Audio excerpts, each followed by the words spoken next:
ফেলবো।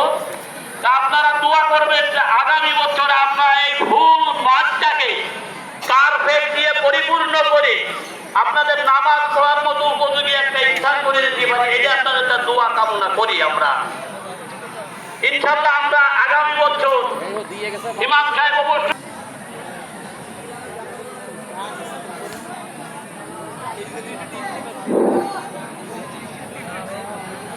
আমরা পরামর্শ অনুযায়ী কি করা যায় ইনশাআল্লাহ দেখছি।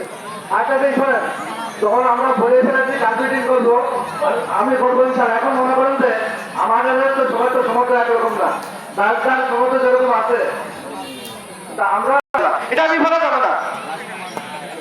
হ্যাঁ, বাংলাদেশ জাতীয়তাবাদী দল বিএনপি একজন সাধারণ সম্পাদক আমাদেরই ছেলে, উনি বললেন আমি 5,000 টাকা দেবো। আলহামদুলিল্লাহ, এরকম সবাইকে নিয়োগ করেন, আমরা দেবো। আজকে দিতে হবে না, আমরা সবাই দেবেন।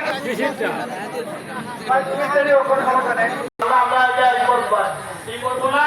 তো ঠিক আছে, আপনারা যেটা করেন দেন, নামাজের সময় নামাজ পড়ান। ইনশাআল্লাহ নামাজ সময় দেরি করা হচ্ছে, সবাই কষ্ট হচ্ছে, আমরা নামাজ পড়ি আর সবাই নিয়ে থাকি, আমরা সবাই তো শরীর করতে পারি, বেশি বেশি দেবো ইনশাআল্লাহ। এটা আমি বলে যাবে না, এটা আপনারা পাবে না।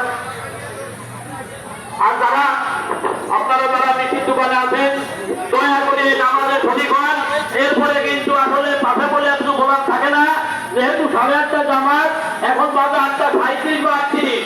দয়া করে আপনারা কোনো অনুরোধ করছি।